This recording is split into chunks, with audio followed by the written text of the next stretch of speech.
आप दाऊद को क्या बोलोगे, वॉज ही अ माफिया और terrorist? He was a mafia and he is a mafia. Terrorist नहीं है? नहीं, मेरे लिए नहीं है। क्यों? क्योंकि इसीलिए तो भगे वो, टेररिज्म का उन पे ऊपर क्लेम्स हैं, दैट्स व्हाई ही लॉस्ट। आपने चार्ज लगाया है ना, प्रूव कहाँ हुआ है? चार्ज लगे हैं, it is not proved yet. क्यों आपके लिए माफिया और टेररिस्ट नहीं है? भाई आप प्रूव करो ना कि वो टेररिस्ट है। आपने किसी भी कोर्ट में उसको एज अ टेररिस्ट सजा नहीं दी है आज तक, हिंदुस्तान की किसी अदालत में नहीं हुई है। मैं क्यों मानूं? माफिया है तो माफिया है, उसके तहत उसको सजाएं हुई हैं। तो उसकी आइडियोलॉजी की कोई लड़ाई नहीं थी? आइडियोलॉजी की लड़ाई नहीं थी, वो तो मूर्खता में वो फंस गया आईएसआई के जाल में। आईएसआई वालों ने टाइगर मेमन को पटाया कि भैया 93 का ब्लास्ट करा दो, तो दाऊद इब्राहिम को थोड़ी उन्होंने बताया था कि इतनी इंटेंसिटी का ब्लास्ट होगा, इस लेवल का होगा। उन्होंने तो कहा कि भाई कौम के ऊपर हमला हुआ था, अपनी कौम को इतना मारा है लोगों ने, कत्लेआम मचाया है, ये है वो है, और उसका बदला लेना है। और चूंकि दाऊद इब्राहिम को यहाँ की कुछ महिलाओं ने टूटी हुई चूड़ियाँ भेजी थी या चूड़ियों के बक्से भेजे थे कि तुम ये पहन लो हाथ में, हमारे सुहाग उजड़ गए और तुम वहाँ पे बैठ कर वो कर रहे हो, तुम कौम के मुहाफिज नहीं हो। तो उसके मन में भी ये कहीं एक था कि मुझे बदला लेना चाहिए। उसे नहीं मालूम था कि ये टेरर एक्ट होगा इस तरीके का, इस लेवल का। मैंने कई जगह पे ये बात कही है, लोग मुझे इस चीज़ के लिए कोसते भी हैं कि मैं दाऊद का फेवर करता हूँ। एग्जैक्टली। मैं डिफेंड नहीं कर रहा हूँ, मैं वो सच्चाई बताने की कोशिश कर रहा हूँ जो लोग नहीं मानते या जानते। सच तो यही है।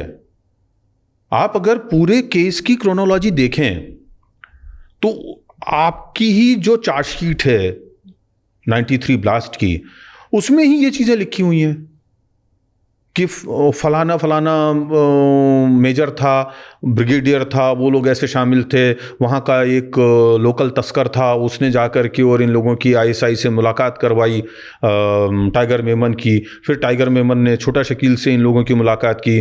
छोटा शकील ने कहा बिना भाई की जानकारी के ये काम नहीं हो सकता, उनकी रजामंदी ज़रूरी है। फिर उन्होंने दुबई में इन लोगों की मीटिंग ऑर्गेनाइज़ की। मीटिंग ऑर्गेनाइज़ की तो दाऊद को बोला गया कि ये सब करना चाहते हैं, हम बदला लेना चाहते हैं उसका। उसने कहा कि लो, उसको तो लगा ये दंगा करेंगे, उसको ये पता ही नहीं था कि ऐसे ब्लास्ट करेंगे। यहां आकर के कहानी के दूसरा हिस्सा आ जाता है।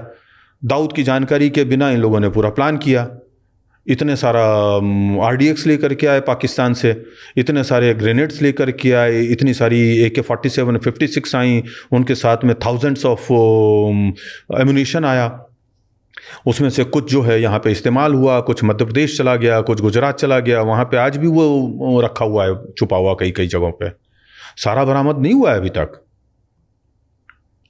और वो अभी भी वो चाहे तो रिट्राइव करके और उसका यूटिलाइजेशन कर सकते हैं। आई डोंट थिंक सो कि RDX अब इस्तेमाल हो पाएगा, लेकिन AK-47 और उसके जो कार्ट्रिजेस हैं वो अभी भी आराम से इस्तेमाल हो जाएंगी। वो खराब होने वाली चीज़ नहीं है। तो वो जो चीज़ है उसमें मेरा तो डिफेंड करने का मामला ही नहीं है। मैं तो सिर्फ हिस्ट्री का वो पक्ष आपको बताने की कोशिश कर रहा हूँ जो हमारी ह्यूमन एनार्की है, ये उसकी हिस्ट्री का एक पार्ट है जिसका एक हिस्सा लोगों को पता है। मैं दूसरा पन्ना पलट करके दिखाने की कोशिश कर रहा हूँ, दैट्स इट। बट हाईकोर्ट ने बोलते थे ना कि इंडिविजुअल कैपेसिटी पे Dawood Ibrahim is declare terrorist. अगर हाईकोर्ट ने बोला है तो हाईकोर्ट की बात को मैं एंडोर्स करूंगा कि हाँ वो टेररिस्ट है।